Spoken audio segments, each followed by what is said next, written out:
Good morning students. आता पुन्हा एकदा तुमचं स्वागत. आपण सेकंड टर्म मध्ये आलो आणि या सेकंड टर्म मध्ये आपल्या इतिहासाचे आता उरले आहेत एकूण 14 पाठ होते, त्यापैकी आपण 8 शिकलो.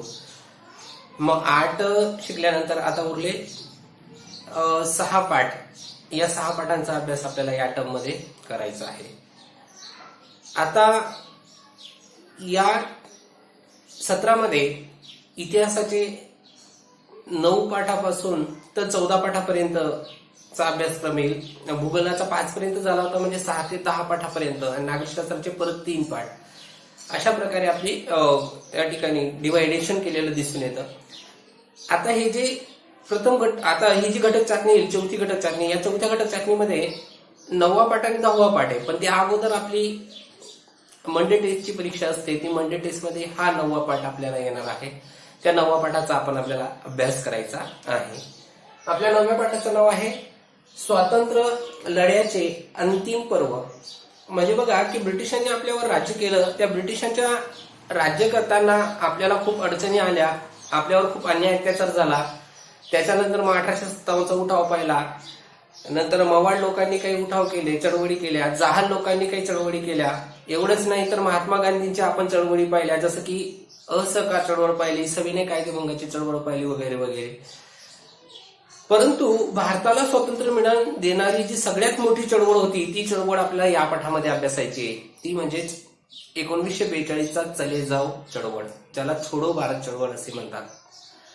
मग छोडो भारत आंदोलनाचा अभ्यास आपल्याला या पाठामध्ये करायचा आहे. अंतिम पर्व, शेवटचा टप्पा या पाठामध्ये बघायचा आहे की काय झालं, की भारताला स्वातंत्र्य मिळवून देण्यासाठी ज्या चळवळी झाल्या, त्या चळवळीमध्ये सगळ्यात मोठी चळवळ झाली होती ती म्हणजे छोडो भारत चळवळ. ती नंतर भूमिगत चळवळ. म्हणजे बघा चळवळींचे स्वरूप कसे होते. क्रांतिकारकांची चळवळ आपल्याला अजून पुढच्या पाठामध्ये बघायची, की काही लोक त्या ब्रिटिश लोकांना डायरेक्ट मारून टाकायची, ती होती क्रांतिकारी लोक. काही लोक त्या ब्रिटिशांची पुलं तोडायची किंवा त्यांच्या टेलिफोनच्या तारा तोडून टाकायची, ती होती भूमिगत चळवळ. मग त्या भूमिगत चळवळीचं आपल्याला माहिती बघायची आहे. आणि भारताच्या स्वातंत्र्य लढ्यामध्ये सगळ्यात मोठं कार्य एक सेनेने दिलेलं आहे, ज्याला आपण म्हणतो आझाद हिंद सेना. सुभाषचंद्र बोस त्यांचे प्रमुख होते, रासबिहारी बोस त्यांनी स्थापना केली होती. म्हणजे या 3 महत्वाचे जे घटना आहेत, त्या घटनांचा अभ्यास आपल्याला या स्वातंत्र्य लढ्याच्या अंतिम पर्वामध्ये बघायचा आहे. त्याच्यामध्ये 1942चं छोडो भारत आंदोलन, भूमिगत चळवळ आणि आझाद हिंद सेनेचं कार्य, की आझाद हिंद सेनेने भारताला स्वातंत्र्य मिळवून देण्यासाठी काय केलं ते आपण पाहू. मग आता आपल्याला बघायचं आहे की या छोडो भारत चळवळीमध्ये एक महत्वाचा कायदा झालेला आहे. त्यापूर्वी एक महत्वाचा कायदा झालेला आहे 1935ला. तो कायदा कसा होता तो पाहू. तो आहे 1935चा कायदा. आता 1935च्या कायद्यानुसार भारतामध्ये संघ राज्याची स्थापना होणार होती. संघ राज्य भारतामध्ये संघ राज्याची स्थापना होणार होती, झाली नाही. संघ राज्याची स्थापना. मग संघ राज्य कसा तयार होणार होता, तर ब्रिटिशांच्या ताब्यातले प्रांत, ब्रिटिशचे प्रांत, की ब्रिटिशांचं ज्या भागावर आपल्यावर राज्य होतं ते प्रांत, आणि भारतामध्ये संस्थानं होती. त्यावेळेस 600च्या वर संस्थानं होती. संस्थान, हे संस्थान आणि ब्रिटिशांच्या ताब्यातले प्रांत मिळून भारतामध्ये संघ राज्य तयार होणार होतं. काय तयार होणार होतं? संघ राज्य. संघ राज्य 2 घटक मिळून तयार होणार होतं. एक ब्रिटिशांच्या ताब्यामधले प्रांत आणि दुसरं होतं भारतामधले संस्थाने. भरपूर संस्थानं होती, जसं कोल्हापूरचं संस्थान, बडोद्याचं संस्थान, साताऱ्याचं संस्थान, अयोध्याचं संस्थान, झाशीचं संस्थान, हैदराबादचं संस्थान, काश्मीरचे संस्थान, अशी खूप संस्थानं होती छोटी छोटी. या सगळ्या संस्थानं आणि ब्रिटिशांचे प्रांत एकत्र करून टाका आणि संघ राज्याची स्थापना करा, असं या कायद्यामध्ये म्हटलेलं होतं. मग जेव्हा संघ राज्याची स्थापना होईल, त्या संघ राज्यावर भारतीय लोक राज्य करतील, भारतीय लोक त्याचा राज्यकारभार पाहतील, असं संघ राज्यामध्ये उद्दिष्ट होतं. संघ राज्याचं उद्दिष्ट, की जेव्हा भारतामध्ये संघ राज्याची स्थापना होईल, त्या संघ राज्यावर राज्य कोण करेल, तर भारतीय लोकच करतील, आम्ही पाहणार नाही. पण संघ राज्य कसं तयार करावं लागेल? ब्रिटिशांच्या ताब्यातले सगळे प्रांत एकत्र करून टाका आणि जे संस्थान आहेत तुमच्या भारतामध्ये ते सगळे संस्थान एकत्र करून टाका आणि तुम्ही तुमचं मंत्रिमंडळ तयार करून मग त्या संघराज्याचा राज्यकारभार पहा. असा हा कायदा होता 1935चा कायदा. याचा अर्थ हा कायदा खूप फायद्याचा होता भारतीय लोकांसाठी. मग भारतीय लोकांनी खूप चांगलं वाटलं. भारतीय लोकांना असं वाटलं की आता आपल्याला स्वातंत्र्यच भेटून गेलं, कारण की संघराज्याची स्थापना झाली आणि संघराज्यावर आपणच त्या ठिकाणी राज्यकारभार पाहणार आहोत. परंतु याच्यामध्ये काय झालं की हे जे संस्थाने होते, हे संस्थानांचे जे राजे होते, ज्याला संस्थानिक म्हणतात, या संस्थानिकांनी संघराज्यामध्ये सामील होण्यास नकार दिला. कारण त्यामध्ये विचारलेलं आहे की संघराज्यामध्ये संस्थानिकांनी नकार का दिला होता, ते सामील का झाले नव्हते संघराज्यामध्ये. आता एक विचार केला, संस्थाने जर त्यांनी देऊन टाकली असती संघराज्यामध्ये, तर या संस्थानावर त्या राजांचं राज्य राहिलं असतं का? नाही. त्या राजांचं राज्य नष्ट होऊन गेलं असतं. त्या राजांना त्याच्या राज्यावर राज्यकारभारच करता आला नसता. तो एक सामान्य माणूस होऊन गेला असता. म्हणजे त्यांची स्वायत्तता उरली नसती. तुमच्या पुस्तकामध्ये दिलेलं आहे की संस्थानिकांनी नकार का दिला. जर संस्थानिक जर संघराज्यामध्ये सामील होऊन गेले असते, म्हणजे ब्रिटिशांचे प्रांत आणि संस्थानं जर एकत्र येऊन गेली असती, तर या संस्थानकांच्या मालकांचं नुकसान झालं असतं.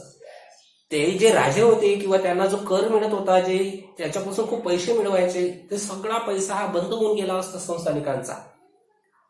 म्हणून या संस्थानिकांनी संघराज्यामध्ये सामील होण्यास नकार दिला की आम्ही सामील होत नाही, आम्ही आमचं वेगळं राहू. म्हणजे संस्थानिकांनी काय सांगितलं की जर आम्ही संघराज्यात सामील होऊन गेलो तर आमची स्वायत्तता उरणार नाही, आमचा हक्कच उरणार नाही. मग आम्ही काय करू? त्यामुळे आम्हाला संघराज्यात सामील व्हायचं नाही. म्हणून त्यांनी नकार दिला आणि संघराज्यात सामील न झाल्यामुळे ही जी 1935चा कायदा होता, हा 1935चा कायदा असफल ठरला. तर असा होता हा 1935चा कायदा. हा असफल ठरलेला आहे, हा यशस्वी होऊ शकलेला नाही. याचं कारण की संघराज्यामध्ये हे संस्थानिक सामील झाले नव्हते. का झाले नव्हते त्याचं कारणे जे आपण विचारलं ते, कारण त्यांची स्वायत्तता उरली नसती म्हणून. तर असा होता 1935चा कायदा. कदाचित जर 1935च्या कायद्यामध्ये संस्थानिकांनी मंजुरी दिली असती तर कदाचित त्यावेळेसच भारताला स्वातंत्र्य मिळून गेलं असतं, पण तसं होऊ शकलं नाही. आता पुढे बघायचं आहे की भारतामध्ये प्रांतिक मंत्रिमंडळे कशी स्थापन झाली आणि त्या मंत्रिमंडळांनी काय काय कामं केली. प्रांतिक मंत्रिमंडळे, पुढचा मुद्दा आहे प्रांतिक मंत्रिमंडळे.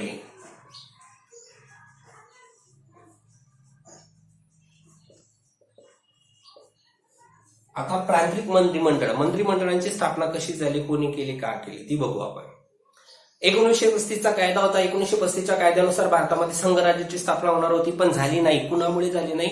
संस्थानिकांमुळे झाली नाही. म्हणजेच 1935चा कायदा हा असफल ठरला. 1935च्या कायद्यानुसार राष्ट्रीय सभेचे स्वप्न परत भंग झाले, म्हणजे पूर्ण झालं नाही, समाधान झालं नाही राष्ट्रीय सभेचं. परंतु या 1935च्या कायद्यानुसार असं म्हटलं होतं की भारतामध्ये 1937ला निवडणुका होतील काही प्रांतांमध्ये. मग हे निवडणुका होतील, मग तुम्ही त्या ठिकाणी निवडून यायचं, राज्य करायचं संघराज्यावर, असं ठरलेलं होतं. परंतु 1935चा कायदा असफल ठरला, राष्ट्रीय सभेचं समाधान झालं नाही आणि नंतर मग भारतामध्ये 11 प्रांतांमध्ये रिकाम्या जागा विचारलेल्या आहेत. किती प्रांतांमध्ये? 11 प्रांतांमध्ये 1937ला भारतात निवडणुका झाल्या. 11 प्रांतांमध्ये. उदाहरणार्थ कुठे बंगालच्या प्रांतामध्ये झालं असेल, मराठा प्रांतामध्ये झालं असेल, कर्नाटकचा प्रांत, म्हैसूरचा प्रांत, अशा एकूण 11 प्रांतांमध्ये, ब्रिटिशांच्या ताब्यातल्या 11 प्रांतांमध्ये निवडणुका झाल्या. मग या निवडणुकीमध्ये सहभाग घ्यायचा की नाही घ्यायचा, राष्ट्रीय सभेने ठरवलं की आता आपल्याला जर कधी आपल्या देशावर राज्यकारभार करायचा असेल तर मग आपण सहभाग घ्यायला पाहिजे. म्हणून राष्ट्रीय सभेने या 11 प्रांतांमध्ये निवडणुका झाल्या, त्याच्यामध्ये सहभाग घेतला की आपण निवडणूक लढवायची आणि निवडणूक लढवून कायदेमंडळात जायचं आणि कायदेमंडळात जाऊन मग त्या ठिकाणी आपल्या देशाचं हित किंवा आपल्या देशाला स्वातंत्र्य मिळवून देण्याचा प्रयत्न करायचा. मग राष्ट्रीय सभेने भाग घेतल्यानंतर या 11 प्रांतांमध्ये ज्या निवडणुका झाल्या त्या 11 प्रांतांपैकी राष्ट्रीय सभा 8 प्रांतांमध्ये एकतर्फी निवडून आली. म्हणजे राष्ट्रीय सभेमधले सगळे नेते निवडून आले. किती प्रांतांमध्ये? 8 प्रांतांमध्ये. 11 पैकी उरले 3 प्रांतांमध्ये कोणत्याच पक्षाला बहुमत मिळालं नाही. आपण पाहिलेलं आहे की बहुमत मिळालं नाही तर मग 2-3 पक्ष एकत्र येतात आणि सरकार स्थापन करतात, ज्याला आपण आघाडीचं सरकार किंवा बहुमताचं सरकार असं म्हणत असतो. मग या 8 प्रांतांमध्ये राष्ट्रीय सभेने सरकार स्थापन केलं, तिथे कायदेमंडळ, कार्यकारी मंडळ तयार केलं. पण 3 प्रांतांमध्ये मग राष्ट्रीय सभा निवडून आली नाही. तिथे कोणताच पक्ष निवडून आला नाही. मग तिथे 2-3 पक्ष एकत्र आले असतील आणि मग तिथे त्यांनी सरकार स्थापन केलं असेल. पण या 8 प्रांतांमध्ये मग भारतीय राष्ट्रीय काँग्रेस सभा, राष्ट्रीय सभा किंवा भारतीय इंडियन नॅशनल काँग्रेस नावाचा पक्ष हा 8 प्रांतांमध्ये निवडून आला. आणि 8 प्रांतांमध्ये निवडून आल्यानंतर मग त्या ठिकाणी त्यांनी मंत्रिमंडळांची स्थापना केली. या 8 प्रांतांमध्ये प्रांतिक मंत्रिमंडळ, प्रांतामध्ये मंत्रिमंडळाची स्थापना केली. किती ठिकाणी? 8 ठिकाणी केली. 3 ठिकाणी मध्ये पण असू शकतात ते, कारण की ते एकत्र आले असतील. पण 3 ठिकाणी स्पष्ट बहुमत मिळालं नव्हतं त्यांना, तर इथे 8 ठिकाणी मिळालं होतं. मग या प्रांतिक मंत्रिमंडळाची स्थापना झाल्यानंतर मग त्यांनी खूप चांगलं कार्य त्या 8 प्रांतिक मंत्री म्हणजे 8 प्रांतांमध्ये केलेले आहेत. मग कोणकोणती चांगलं काम केलं त्यांनी? तर पहिलं चांगलं काम केलं त्यांनी, राजबंद्यांची तुरुंगातून सुटका. ज्यांना राजकारणावरून तुरुंगात डांबलं असेल, रोलेट कायदा वगैरे यानुसार, अशा राजबंद्यांची तुरुंगातून त्यांनी सुटका केली. पहिलं चांगलं काम केलं. तुरुंगातून मुक्तता करून टाकली त्या प्रांतामध्ये. ज्या ठिकाणी राष्ट्रीय सभेचे मंत्रिमंडळ स्थापन झाले होते त्या प्रांतामध्ये जर राजबंदी असतील, तुरुंगात असतील ते लोक, तर त्यांना सुटका करून टाकली. दुसरं, मूल उद्योग शिक्षणाची सुरुवात केली. म्हणजे शिक्षण द्यायचं आणि त्याच्यामध्ये उद्योग कसे करतात, व्यवसाय कसे करतात ते शिक्षण, त्याला म्हणतात मूल उद्योग शिक्षण. अशा मूल उद्योग शिक्षणाची सुरुवात त्यांनी त्या 8 प्रांतांमध्ये केलेली दिसून येते. नंतर दलित समाजासाठी सुधारणा केल्या. म्हणजे त्या 8 प्रांतामध्ये दलितांवर जर अन्याय अत्याचार होत असतील तर असा अन्याय अत्याचार दूर करण्यासाठी त्यांनी काही सुधारणा करून दिलेल्या दिसून येतात. दारूबंदी केली. तिथे जर दारूबंदी असतील तर दारूबंदीमुळे मग पूर्ण घर उद्ध्वस्त होतं, हे चुकीचं आहे, म्हणून त्यांनी दारूबंदी त्या ठिकाणी केली. शेतकऱ्यांसाठी कर्ज निवारण कायदा. जर त्या ठिकाणी शेतकऱ्यांवर खूप कर्ज झालेलं असेल तर त्यांना कर्ज माफ करून टाकायचं. असं चांगले चांगले कामं या 8 प्रांतामधील मंत्रिमंडळांनी केलेले दिसून येतात. कोणकोणती सांगितले तुम्हाला? तर त्या ठिकाणी राजबंदीची तुरुंगातून सुटका केली, नंतर तुरुंगातून मुक्तता झाल्यानंतर मूल उद्योग शिक्षणाची सुरुवात केली, दारूबंदी केली, शेतकऱ्यांसाठी कर्ज निवारण कायदा केला, दलितांसाठी समाज सुधारणा केल्या. असे काही चांगले काम या मंत्रिमंडळांनी त्यावेळेस केलेले दिसून येतात. तर अशी होती हे प्रांतिक मंत्रिमंडळ. तुम्हाला विचारलं जाईल 1937ला भारतामध्ये किती प्रांतांमध्ये निवडणुका झाल्या? तर 11 प्रांतांपैकी किती प्रांतांमध्ये राष्ट्रीय सभा निवडून आली? 8. 3 ठिकाणी निवडून आली नव्हती. त्या ठिकाणी कोणत्याच पक्षाला बहुमत मिळालं नव्हतं. 2-3 पक्ष एकत्र येऊन राष्ट्रीय सभा बी असू शकते त्याच्यामध्ये. मग त्यांनी मंत्रिमंडळ स्थापना केली आणि या मंत्रिमंडळाने कोणकोणती चांगलं कामं केली? तर हे चांगलं काम केली. राजबंदीची तुरुंगातून सुटका, शेतकऱ्यांसाठी कर्ज निवारण कायदा, दलितांसाठी समाज सुधारणा, नंतर दारूबंदीचा कायदा, मूल उद्योग शिक्षण सुरू केलं. असे काही चांगलं काम त्या ठिकाणी केलेलं दिसून येतं. आता आपल्याला बघायचंय क्रिप्स योजना. आता ही क्रिप्स योजना कशी होती ती पाहू. क्रिप्स योजना. क्रिप्स योजना, जर क्रिप्स योजनेचा विचार केला तर क्रिप्स नावाचा एक व्यक्ती त्यांनी भारतामध्ये पाठवलेला आहे आणि मार्च 1942ला हा त्यांनी कायदा केलेला आहे, योजना आखलेली आहे. त्याला क्रिप्स योजना असे म्हणतात, क्रिप्स नावाचा. मग हा जो क्रिप्स आहे त्याने जी योजना आखली ती सफल झाली का ते पाहू. पहिलं ही क्रिप्स योजना का आखली ते पाहू. बघा, आपण पहिलं महायुद्ध आणि दुसरं महायुद्धाचा तुम्हाला कालखंड सांगितलाय, तो कधी दिसायचा. आणि पहिलं महायुद्ध झालं 1914 ते 1918, ते खिलाफत चळवळ वगैरे झाली तेव्हा मी सांगितलं होतं. आणि दुसरं महायुद्ध झालं 1939 ते 1945, 6 वर्षापर्यंत चाललेलं आहे दुसरं महायुद्ध. आणि या दुसऱ्या महायुद्धामध्ये परत काही देश एका बाजूला होता आणि त्याच्या विरोधात काही देश होते. आणि पहिल्या आणि दुसऱ्या महायुद्धामध्ये इंग्लंड होतच, कारण इंग्लंड हे अतिशय विकसित राष्ट्र होतं आणि या साम्राज्यवादी धोरणामुळेच ही युद्धाची सुरुवात झाली होती, म्हणून इंग्लंडचा समावेश होता म्हणजे होता. मग त्यावेळेस या दुसऱ्या महायुद्धात, पहिल्या महायुद्धात आणि दुसऱ्या महायुद्धात सेम होते देश, फक्त एकच देश इकडून तिकडे गेला होता, तो होता इटली नावाचा, बाकीचं सगळं सेम होते. मग या दुसऱ्या महायुद्धामध्ये जपान विरुद्ध इंग्लंड अशी ही युद्ध होते, म्हणजे भरपूर होते त्याच्यामध्ये, परंतु जपानचा शत्रू होता इंग्लंड. जपानचा शत्रू कोण होता? इंग्लंड. कारण इंग्लंडने जपान विरुद्ध भूमिका अवलंबली होती. आणि त्याच वेळेस काय झालं होतं की भारताच्या या पूर्व किनारपट्टीवर, आता जपानचा शत्रू कोण होता? इंग्लंड. या भारताच्या पूर्व किनारपट्टीवर जपानने आपले सैन्य पाठवले होते. आता त्यांना भारतावर आक्रमण करायचं होतं का? नाही, भारतामधल्या ब्रिटिशांवर आक्रमण करायचं होतं. ती आझाद हिंद सेना होती, ते मी तुम्हाला पुढे डिटेल सांगेल. पण आता एवढंच लक्षात ठेवा की जपानने भारताच्या पूर्व किनारपट्टीवर सैन्य पाठवले होते. जपानने मदत केली होती त्या सैन्याला, ती आझाद हिंद सेना होती. पण असं म्हणतात की जपानने भारताच्या पूर्व किनारपट्टीवर सैन्य पाठवलं होतं. आता जपान हा अतिशय ताकदवर देश होता. जपान या देशाला खूप लोक घाबरायचे. जपान जर अमेरिकेने अणुबॉम्ब टाकला नसता तर मग कदाचित उलटी परिस्थिती झाली असती, पण अणुबॉम्ब टाकल्यामुळे जपानला माघार घ्यावी लागलेली.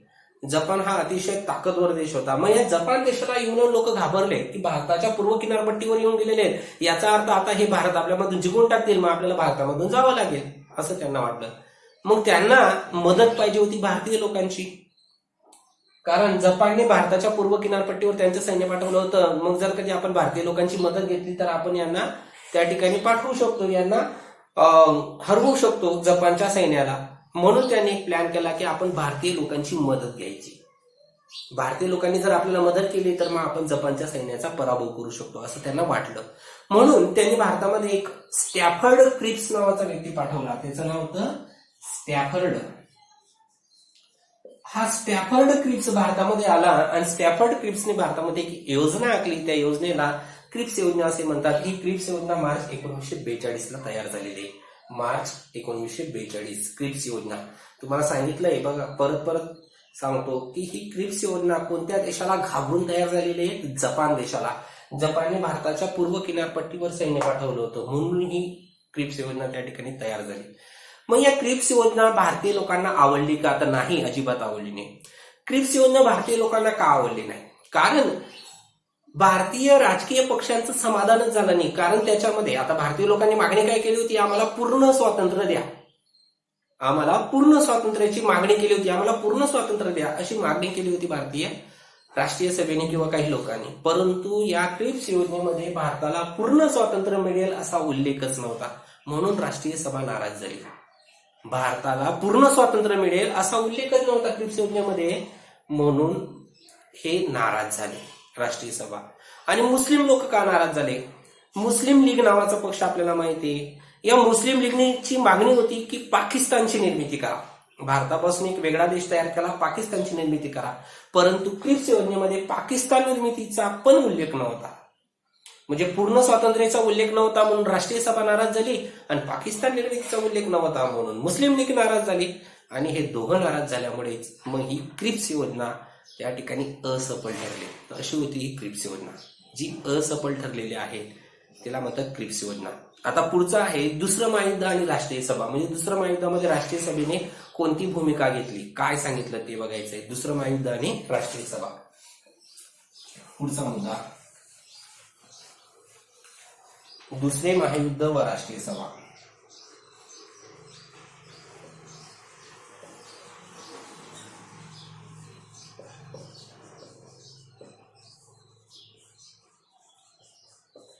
आता बघा 1939 ला दुसरं महायुद्ध सुरू आहे. 1945 ला संपून गेलेलं आहे. दुसरं महायुद्ध जेव्हा सुरू झालं त्याच्यामध्ये इंग्लंडचा समावेश होता, जपानचा समावेश, जर्मनी, इटली, अमेरिका नंतर त्या ठिकाणी उडी घेतली. अशा प्रकारे हे दुसरं महायुद्ध चालू होतं. त्यावेळेस ही दुसरं महायुद्ध जेव्हा युरोप खंडामध्ये चालू होतं त्यावेळेचे तत्कालीन व्हाईसरॉय, भारताचे तत्कालीन व्हाईसरॉय होते लीन लिथगो. लॉर्ड लीन लिथगो हे भारताचे व्हाईसरॉय होते, तत्कालीन व्हाईसरॉय. हे भारताचे तत्कालीन व्हाईसरॉय होते लॉर्ड लीन लिथगो. मग या लीन लिथगोने काय जाहीर केलं की भारत हा देश दुसऱ्या महायुद्धामध्ये सहभाग घेत आहे आमच्या बाजूने, कारण त्यांचं राज्य होतं आपल्यावर. आणि त्यांनी घोषणा करून टाकली, इंग्लंडच्या पंतप्रधानांना सांगून दिलं की भारताने आपल्या बाजूने आपल्या या दुसऱ्या महायुद्धामध्ये सहभाग घेतला आहे, ते आपल्याला मदत करता आहेत असं त्या ठिकाणी घोषणा करून टाकली. नंतर इंग्लंडच्या पंतप्रधानांनी दावा केला होता की आम्ही हे दुसरं महायुद्ध का लढतोय? लोकशाहीचं संरक्षण व्हावं, लोकशाहीची जपवणूक व्हावी, यासाठी आम्ही दुसरं महायुद्ध लढत आहोत असं त्या ठिकाणी त्यांचे पंतप्रधान म्हणायचे. म्हणून आम्हाला मदत करा, भारतीय लोकांनी मदत करा. आणि लीन लिथगोने पण सांगून दिलं की हे आपल्याला मदत करतायत, यांनी आपल्याकडून समावेश घेतलेला आहे. आणि इंग्लंडचे पंतप्रधान म्हणायचे की आपल्याला लोकशाहीचं जपवणूक करायची आहे, कारण लोकशाही विरुद्ध हुकुमशाही असं हे युद्ध होतं. मग जर कधी हुकुमशाहीचा उदय झाला तर जगात हुकुमशाही होऊन जाईल, म्हणून लोकशाही नष्ट होऊन जाईल. म्हणून लोकशाहीला जर नष्ट होऊ द्यायची नसेल तर मग आपल्याला हे युद्ध जिंकावं लागेल. असं त्यांनी घोषणा केली. मग राष्ट्रीय सभेने काय सांगितलं की जर तुम्ही लोकशाहीसाठी युद्ध करत असाल तर मग आमच्या लोकशाहीचं काय? आम्हाला थोडी लोकशाही, आमच्यावर तर तुम्ही राज्य करताय. आमच्या देशात लोकशाही नाही, लोकशाही तर नावापुरती आहे, पण तुम्ही आमच्यावर अन्याय अत्याचार करतायत आणि तुम्ही लोकशाहीसाठी लढायचं म्हणताय. मग या राष्ट्रीय सभेने मागणी केली दुसऱ्या महायुद्धाच्या वेळेस इंग्लंडकडे, जर तुम्ही लोकशाहीसाठी लढत असाल तर मग आम्हाला स्वातंत्र्य देऊन टाका, आमच्या देशात पण लोकशाही स्थापन करा, तेव्हा आम्ही तुम्हाला मदत करू. जर तुम्ही लोकशाहीसाठी लढत असाल तर मग आमची मदत पाहिजे तुम्हाला, मग आम्ही तुम्हाला मदत करू, पण आम्हाला स्वातंत्र्य पाहिजे. परंतु ब्रिटिशांनी स्वातंत्र्य देण्यास मनाई करून टाकली, त्यांनी स्वातंत्र्य दिलं नाही. त्यामुळे भारतामध्ये जे काही प्रांतिक मंत्रिमंडळ स्थापना केली होती राष्ट्रीय सभेने, किती ठिकाणी केली होती? 8 ठिकाणी. 11 ठिकाणी निवडणूक झाल्या होत्या, 8 ठिकाणी ते निवडून आले होते.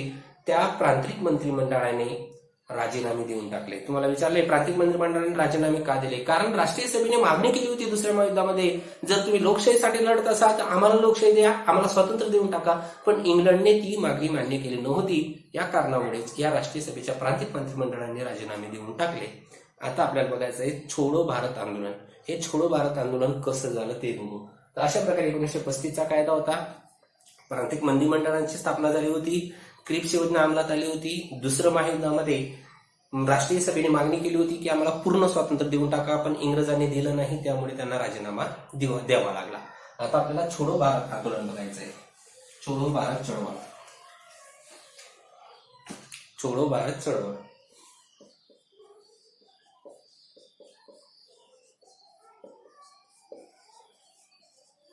छोडो भारत चळवळ कशी झाली ते बघू आपण.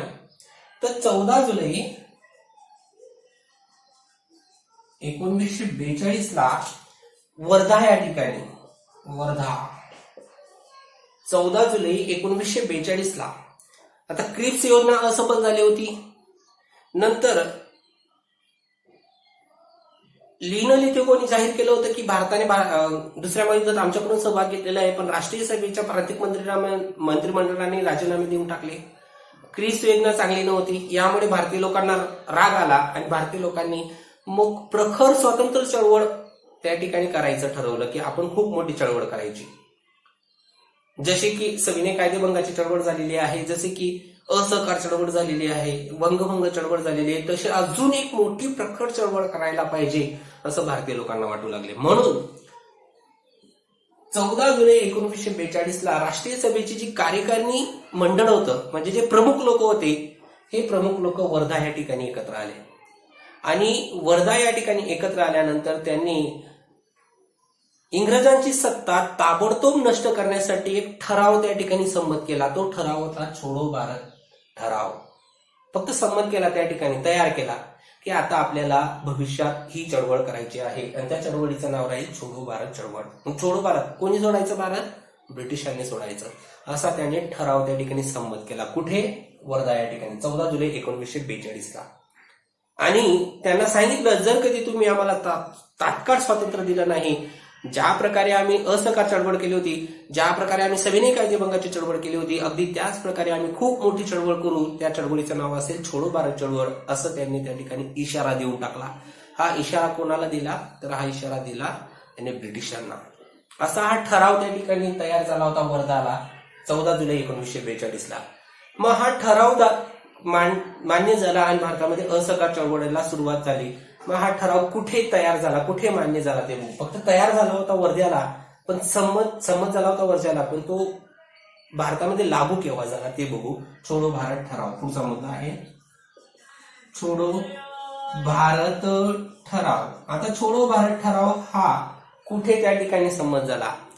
तर 7 ऑगस्ट 1942 ला बघा, 7 ऑगस्ट 1942 ला गवालिया टँक मैदानावर अधिवेशन भरलं राष्ट्रीय सभेचं. आता प्रत्येक वर्षी अधिवेशन भरायचं, तसं हे राष्ट्रीय सभेचं अधिवेशन भरलं.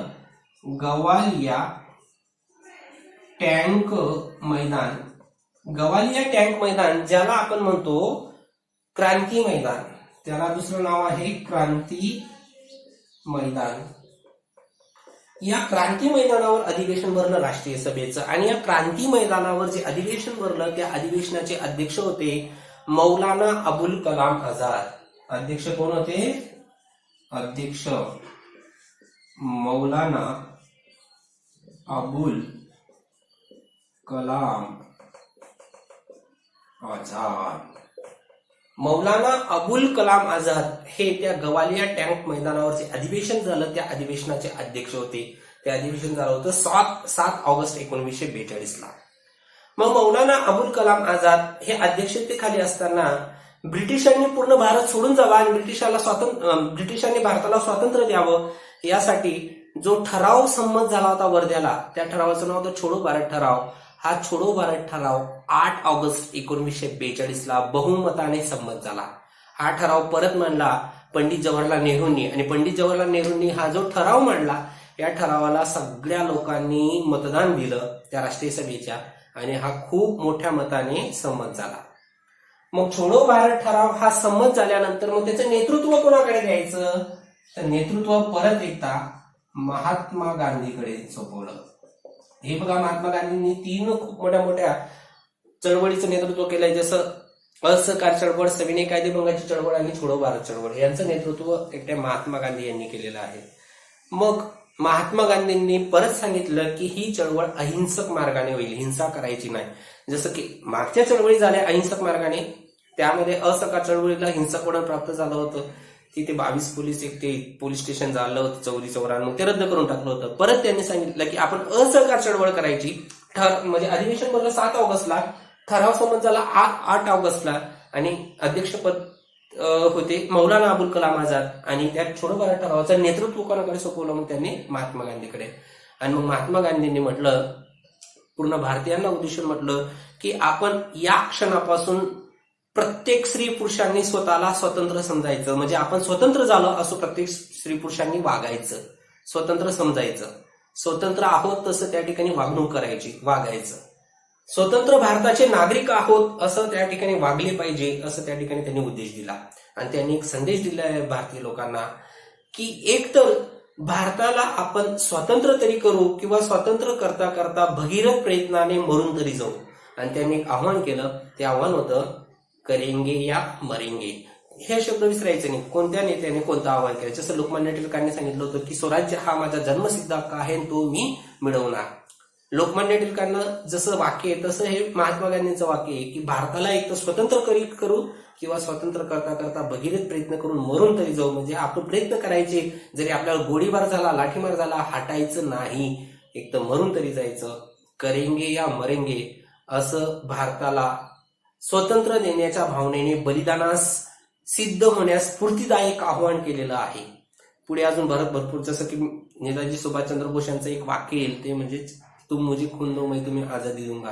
डॉक्टर बाबासाहेब आंबेडकरांचं एक वाक्य आहे की त्यांनी जसं की स्वामी विवेकानंदचं वाक्य होतं की उठा, जागे व्हा आणि ध्येय प्राप्त होईपर्यंत थांबू नका, तसं शिका, संघटित व्हा, असं एक वाक्य डॉक्टर बाबासाहेब आंबेडकरांनी आपल्या अनुयायांना सांगितले आहे.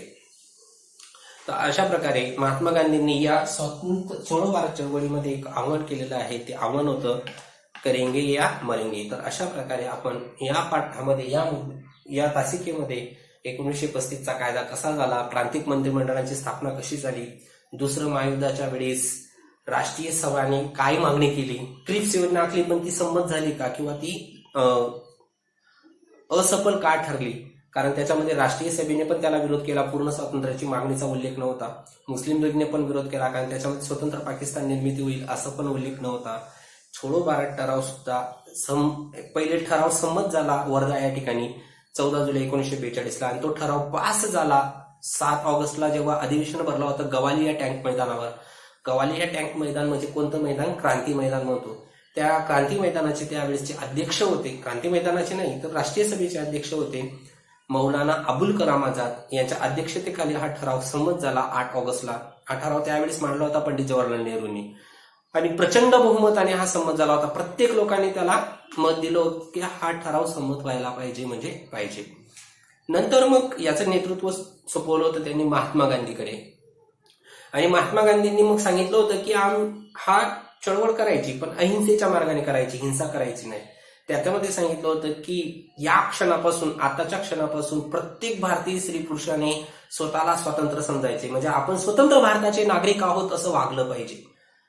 मग त्यांनी सांगितलं एक तर भारताला स्वतंत्र तरी करू किंवा स्वतंत्र करता करता मरू तरी जाऊ. म्हणून त्यांचं एक वाक्य आहे, करेंगे या मरेंगे, असं या भावनेने बलिदाना सिद्ध होण्यासाठी एक आव्हान त्यांनी केलेलं दिसून येतं. आपण पुढच्या मुद्द्यामध्ये वैयक्तिक सत्याग्रह कसा होता, जल आंदोलनाचा प्रारंभ कसं होतं, भूमिगत चळवळीमध्ये कोणी कोणी सहभाग घेतला ते पाहू. धन्यवाद.